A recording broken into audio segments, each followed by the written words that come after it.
Chloe popped the vintage champagne, her designer heels propped triumphantly on the mahogany desk of the man she had just stolen. She had the diamond ring, the penthouse, and the ultimate victory. But she didn't know the quiet, overweight wife she'd spent months mocking was about to drop a single piece of paper that would obliterate it all.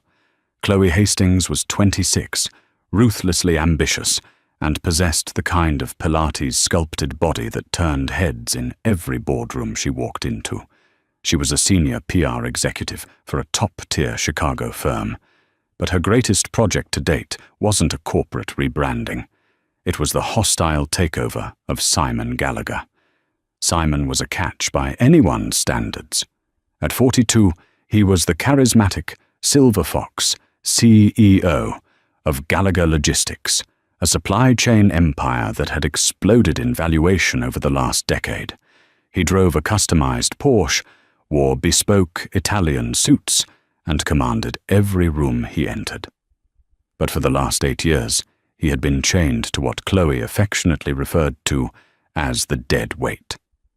That dead weight was his wife, Catherine. Catherine, or B, as she was known to the few people who actually bothered to speak to her at society galas, was not what the Chicago elite expected of a CEO's wife. She was a heavy woman, carrying over 250 pounds on a modest 5'4" frame. She didn't wear the skin-tight designer gowns favored by the other wives. She opted for flowing, comfortable fabrics in muted tones, trying to blend into the wallpaper. She didn't summer in St. Bart's or spend her mornings at exclusive cycling studios. She baked, she gardened at their sprawling Winnetka estate, and she read obscure historical biographies. To Chloe, Catherine was a pathetic punchline. During their secret rendezvous at the Four Seasons, Simon would routinely complain about his wife, and Chloe would eagerly validate his cruelty. "I look at her, Chloe, and I just see stagnation," Simon had whispered one evening, tracing the curve of Chloe's jawline. "She's let herself go completely. There's no drive, no passion. She just sits in that massive house, taking up space. I'm building an empire, and I come home to a woman who smells like vanilla extract and exhaustion." "You deserve a partner who matches your energy, Simon," Chloe had purred, wrapping her arms around his neck. "A woman you can be proud to stand next to, not someone you have to hide." It was an intoxicating narrative for Simon. He convinced himself that he had outgrown his wife. He conveniently forgot that when he first met B, he was a struggling mid-level manager with bad credit and big dreams, while she was the quiet, deeply intelligent daughter of a highly successful commercial real estate family. He forgot the long nights she spent proofreading his early business plans, and he certainly blinded himself to the fact that her family's connections were the only reason Gallagher Logistics ever secured its first warehouse. In Simon's rewritten history, he was a self-made titan held back by an anchor of a wife, and Chloe was his salvation. The affair had gone on for 9 months before they decided to pull the trigger. Chloe was tired of being a secret. She wanted the Winnetka mansion with its sweeping views of Lake Michigan. She wanted to be the official Mrs. Gallagher at the upcoming winter charity gala. So she gave Simon an ultimatum: lose the fat wife or lose me. Simon didn't hesitate. He served Catherine with divorce papers on a rainy Tuesday afternoon. He didn't even have the decency to do it in person. He hired a private process server to knock on the heavy oak doors of their estate while he was safely tucked away in a downtown boardroom, ignoring her calls. But Catherine hadn't called. When the process server handed her the thick manila envelope, B was in the middle of repotting a rare orchid in the sunroom. She wiped the soil from her hands with a damp towel, adjusted her wire-rimmed glasses, and took the envelope. She didn't gasp. She didn't cry. She simply thanked the man, closed the door, and walked into the kitchen to pour herself a cup of chamomile tea. She opened the envelope and read the petition. Irreconcilable differences. Simon was asking for a clean split. He was offering her a generous lump sum of $2 million and the title to a small vacation cabin they owned in Wisconsin. In exchange, he would retain full ownership of Gallagher Logistics, the Winnetka Mansion, their investment portfolios, and the luxury vehicles. Attached was a drafted letter from Simon's high-priced divorce attorney, urging her to sign the settlement agreement quickly, to avoid unnecessary public embarrassment, subtly hinting that Simon's legal team would drag her through the mud if she fought back. Catherine sat at her massive marble kitchen island, taking a slow sip of her tea. Her heart ached, a deep, hollow thud in her chest. She had loved Simon, even as he grew arrogant, even as the late nights at the office became less about work and more about a 26-year-old PR executive whose perfume lingered on his collars. Yes, Catherine knew. She had known for 6 months. People often conflated physical weight with mental slowness. Because Catherine was large and soft-spoken, people assumed she was stupid. They assumed she was oblivious. They didn't realize that a woman who spends her life being ignored in social settings becomes an incredibly astute observer. She noticed the new passwords on his phone. She saw the credit card statements hidden in a secondary digital folder. She had even hired a private investigator back in April, compiling a meticulous, time-stamped dossier of Simon and Chloe's romantic getaways to Aspen and Miami. She had given Simon every opportunity to come clean, to apologize, to try and save the marriage. But looking at these aggressively drafted divorce papers, Catherine realized that the man she married was entirely gone, replaced by a greedy, narcissistic stranger who genuinely believed he held all the cards. He thought she would crumble. He thought she would take the $2 million, tuck her tail between her legs, and disappear into the Wisconsin woods to cry into a box of donuts. Catherine placed her teacup down. A slow, terrifyingly calm smile spread across her face. She reached for her phone and dialed a number she hadn't called in almost 8 years. It rang twice before a raspy, authoritative voice answered. "Arthur," Catherine said, her voice steady and crisp. "It's B. It's time." On the other end of the line, Arthur Pendleton, the ruthless 80-year-old bulldog of a lawyer who had managed the Rutledge family's vast fortune for decades, let out a dark chuckle. "I told you the boy was a snake the day you married him, Catherine," Arthur rasped. "I've had the paperwork ready since 2018. Shall I unleash hell?"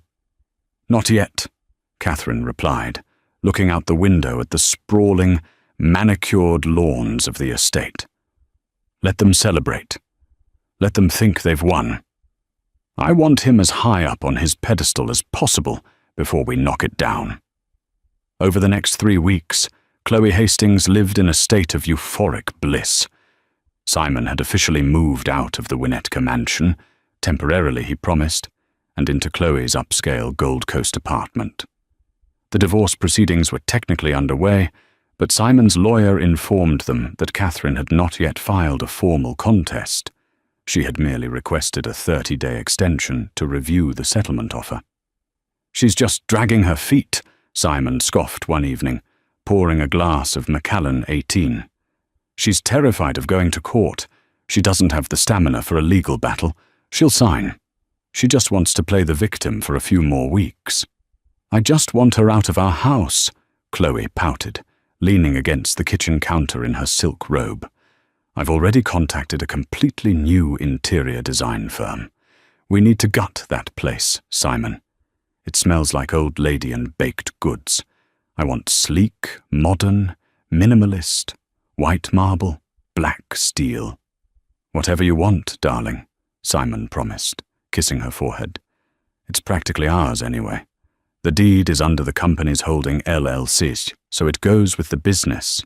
She has no legal claim to it." What Simon failed to understand, or rather, what his towering ego had actively suppressed, was the true nature of his so-called empire. 8 years ago, when Gallagher Logistics was on the verge of bankruptcy due to Simon's aggressive and poorly calculated expansion, Catherine had stepped in. She didn't just give him a loan from her family's trust. She had her father, the formidable patriarch of the Rutledge family, structure a massive financial bailout. At the time, Simon's pride was wounded. He had thrown a tantrum about not wanting a handout from his father-in-law. To soothe his fragile ego, Catherine and Arthur Pendleton designed a brilliant corporate structure. They created a new holding company, Rutledge Gallagher Holdings, which injected $30 million into the failing logistics business. On paper, Simon was named CEO and held 51% of the Class B shares. He got the title, the salary, the corner office, and the illusion of total control. But Arthur Pendleton didn't write contracts that surrendered leverage. Buried in the 300-page operating agreement was a specific, ironclad mechanism regarding the Class A voting shares, which were entirely held by a blind trust managed by Catherine. It was a Spousal Lifetime Access Trust, SLAT, equipped with a highly specific morality and fiduciary reversion clause. In plain English, if Simon ever filed for divorce, and if there was documented proof of infidelity, financial mismanagement, or actions that brought moral disrepute to the holding company, his 51% equity would instantly be reclassified as non-voting, null-value shares. Total ownership, including all subsidiary assets, real estate, and company funds, would automatically revert to the sole discretion of the Class A shareholder. Catherine. Simon had signed the document without reading it, too thrilled by the $30 million lifeline to care about the fine print. After all, he told himself, he was a loyal husband. Why would he ever cheat? Years passed, the millions rolled in, and Simon convinced himself he was a self-made god. He genuinely forgot the document existed. Back in Winnetka, Catherine was busy. She wasn't crying, and she certainly wasn't packing her bags. She was sitting at her dining room table with Arthur Pendleton and a team of forensic accountants. Spread out before them were blown-up photographs of Chloe and Simon, alongside massive stacks of financial ledgers. "He's been expensing her," Arthur said, adjusting his glasses, his voice laced with disgust. "The trips to Miami, the dinners at Alinea, even the lease on her Gold Coast apartment. He ran it all through the Gallagher Logistics corporate card, writing it off as client entertainment and PR retainers." Catherine looked at a receipt for a $15,000 diamond tennis bracelet from Tiffany & Co., marked as a corporate milestone gift in the company ledger. "He stole from my family's trust to finance his mistress," Catherine said softly. The lingering sadness she felt over the death of her marriage evaporated in that exact moment, replaced by a cold, searing clarity. "It's not just infidelity anymore, Arthur. It's corporate fraud." "Indeed it is, my dear," Arthur smiled, a predatory gleam in his old eyes. "The morality clause requires infidelity. The fiduciary clause requires financial mismanagement. Simon has graciously provided us with undeniable proof of both. He has triggered the trap twice over." "When do we drop the hammer?" Catherine asked, folding her hands neatly in her lap. "I understand they are hosting a rather lavish affair this weekend," Arthur noted, pulling a printed email from the stack. "An engagement and new beginnings dinner party at the W Hotel, paid for, once again, by the company account. It seems Simon is ready to officially debut Miss Hastings to his board of directors and top investors." Catherine chuckled, a low, rich sound. "He's introducing his mistress to the board of a company he doesn't actually own." "Precisely," Arthur said. "I have drafted the reversion execution document." Once you sign this, Catherine, Simon Gallagher legally ceases to be the CEO of Gallagher Logistics. His shares are voided. His company credit cards will be frozen. Even the car he drives, which is a company lease, will be reported as stolen if he doesn't return it. Arthur slid a single, crisp piece of heavy cardstock across the table. At the bottom was a blank line awaiting her signature. "The moment my pen touches this paper," Catherine murmured, hovering a heavy Mont Blanc fountain pen over the document, "Simon loses everything." "Everything," Arthur confirmed. "He will walk into that dinner party as a titan of industry, and he will walk out as an unemployed man facing millions in debt and potential wire fraud charges." Catherine thought about the 8 years she had spent, shrinking herself to make Simon feel big. She thought about the times she had hidden her sharp intellect, because Simon didn't like being corrected in public. She thought about the snide comments about her weight, the subtle eye rolls when she asked for his time, the ultimate betrayal of his vows, and the staggering audacity of demanding she leave her own home with a measly $2 million. She pressed the nib of the pen to the paper. Her signature was elegant, bold, and finalized with a sharp, decisive strike. "Arthur," Catherine said, handing the document back. "Serve him. But don't do it at his office." Arthur raised an eyebrow. "At the dinner party?" "At the dinner party." Catherine nodded, her eyes flashing with a dangerous, newfound power.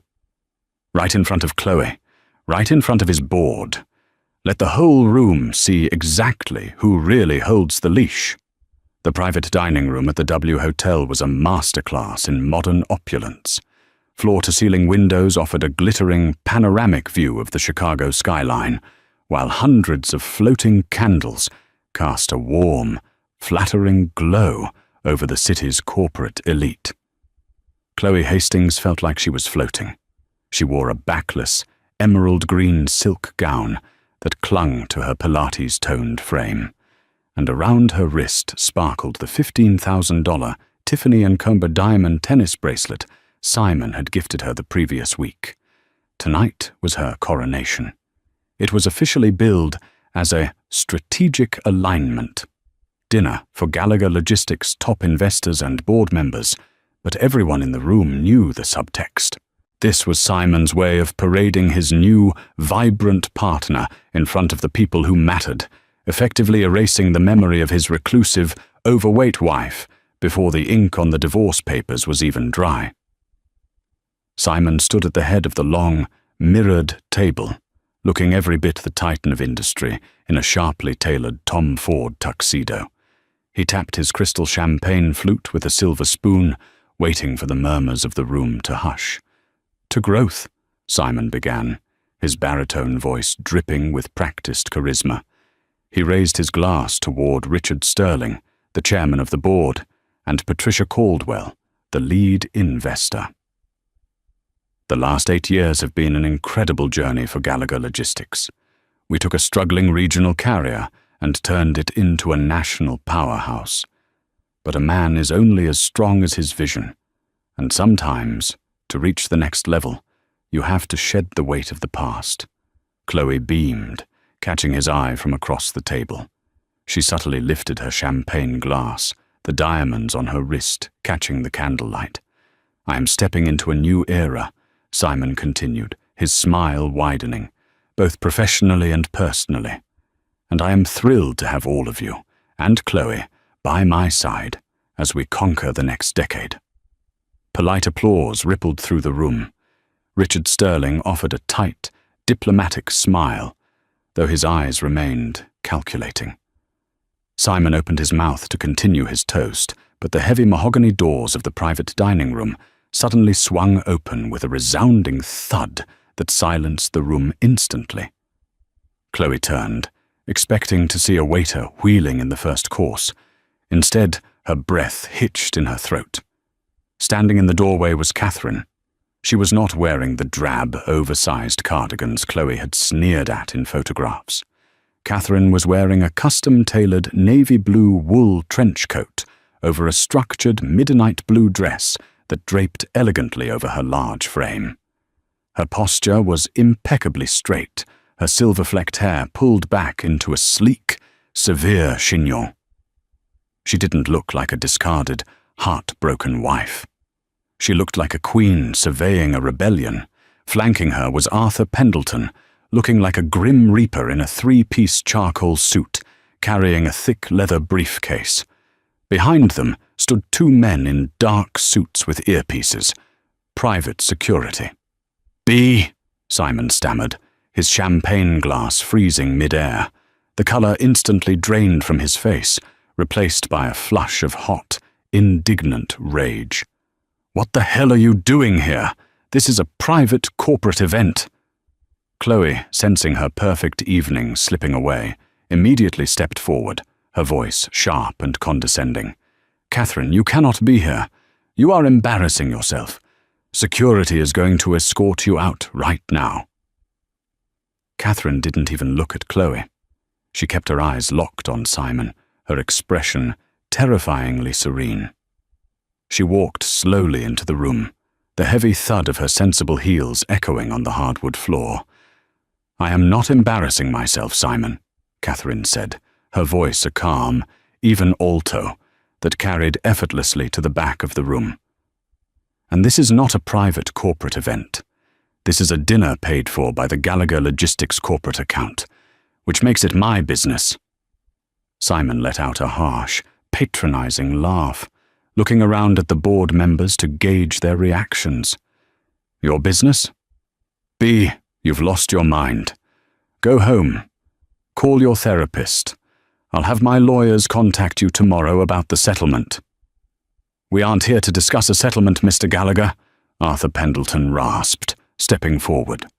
The old lawyer unclasped his leather briefcase and pulled out a stack of pristine, cream-colored folders. He began walking around the table, casually dropping a folder in front of Richard Sterling, Patricia Caldwell, and the other board members. "Arthur, what is this nonsense?" Richard asked, though he didn't push the folder away. "That, Richard," Arthur said, adjusting his glasses, "is a detailed forensic audit of the Gallagher Logistics corporate accounts over the last 9 months. Alongside it, you will find the executed morality and fiduciary reversion clauses of the Rutledge Gallagher Holding Trust." Simon's confident sneer faltered, his brow furrowed. "The what?" "The Spousal Lifetime Access Trust, Simon," Catherine explained gently, as if speaking to a slow child. "The one my father established 8 years ago, when I bailed your failing company out of bankruptcy. The one you signed without reading, because you were too desperate for the $30 million lifeline to care about the fine print." Simon's chest tightened. A cold dread began to pool in his stomach. He remembered a flurry of paperwork, a room full of lawyers, and his overwhelming relief at getting the cash. But a reversion clause? "I own 51% of the voting shares," Simon snapped, though his voice cracked slightly. "I am the CEO. I built this company."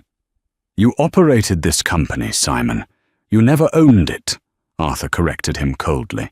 "The trust dictated that your 51% stake was contingent on your fiduciary responsibility and moral standing. Should you file for divorce, commit adultery, or mismanage corporate funds, the trust strictly dictates that your shares are instantly voided, reclassified as non-voting, and all equity reverts to the Class A shareholder." Arthur paused, letting the silence hang heavily in the room.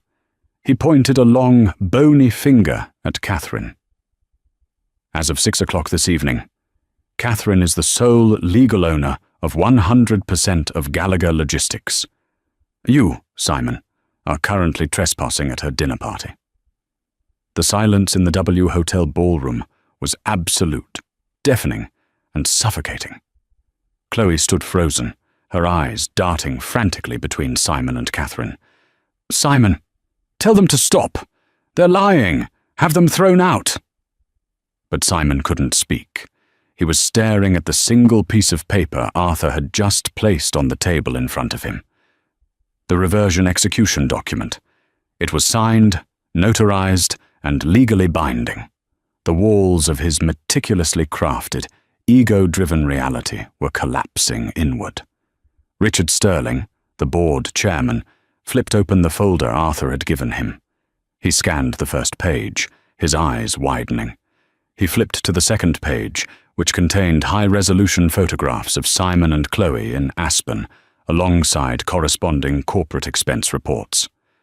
"Simon," Richard said, his voice dropping an octave, losing all the warmth it had held 5 minutes ago.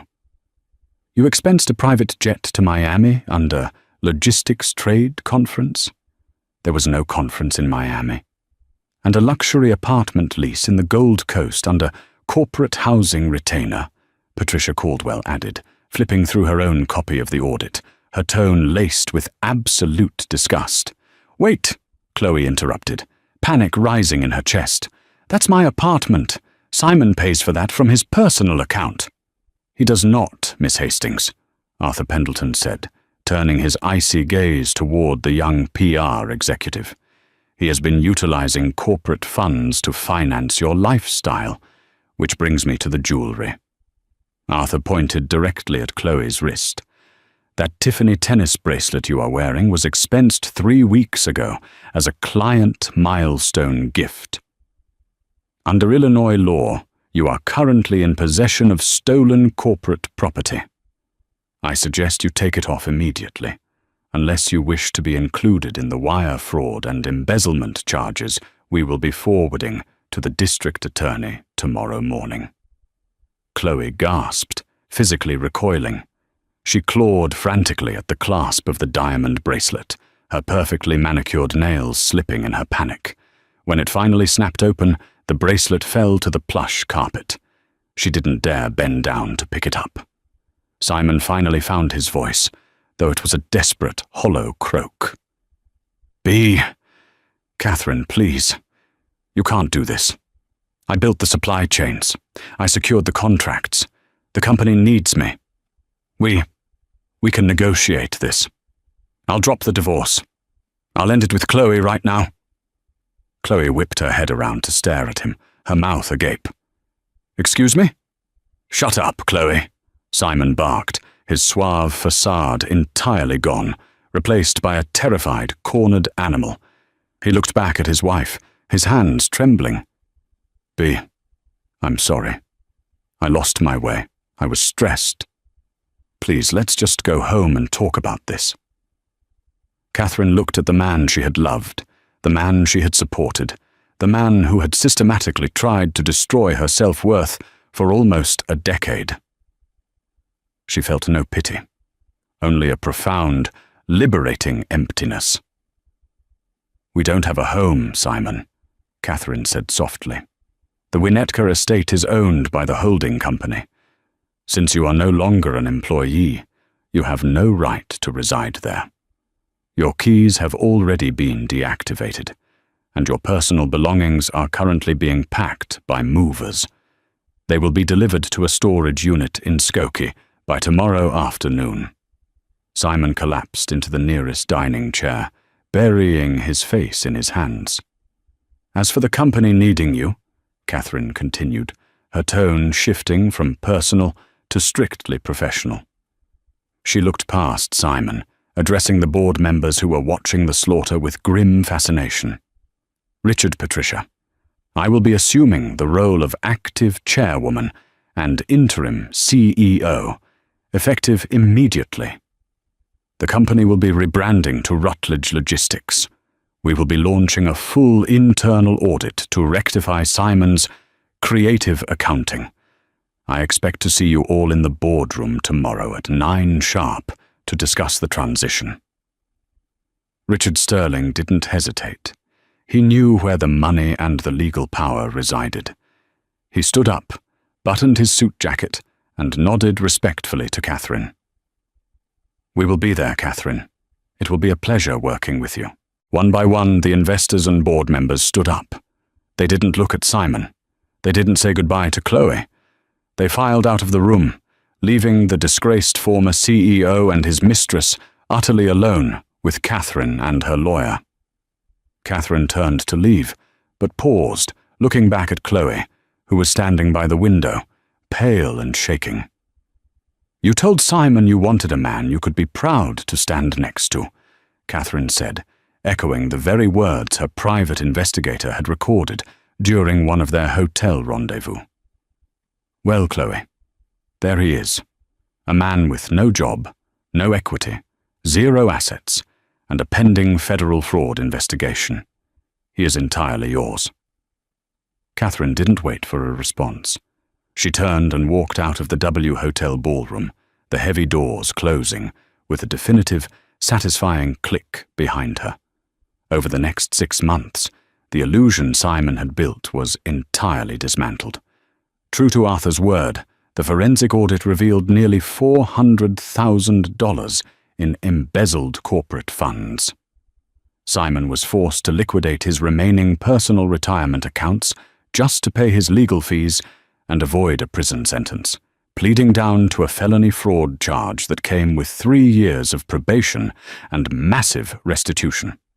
Chloe Hastings, realizing that her billionaire catch was actually drowning in debt and scandal, left him less than 48 hours after the dinner party. She moved to New York to try and salvage her PR career, though her reputation in Chicago was permanently scorched. As for Catherine, she didn't retreat to the Wisconsin woods. She stayed in the Winnetka mansion, entirely redecorating it to her own tastes. She thrived as the chairwoman of Rutledge Logistics, utilizing her family's connections and her own sharp intellect to expand the company's profit margins by 20% in her first year. She remained unapologetically herself, baking on the weekends, gardening in the sunroom, and carrying her weight with the imposing, undeniable grace of a woman who had finally recognized her own absolute worth. Catherine's triumph proves that true power doesn't roar. It waits. Simon and Chloe confused Catherine's quiet patience and physical appearance with weakness, a fatal miscalculation born of arrogance. While they celebrated a stolen, fraudulent victory, Catherine meticulously dismantled their illusion using intellect and legal precision. Ultimately, the story serves as a stark reminder. Never underestimate the quiet observer, and always read the fine print before you claim the throne.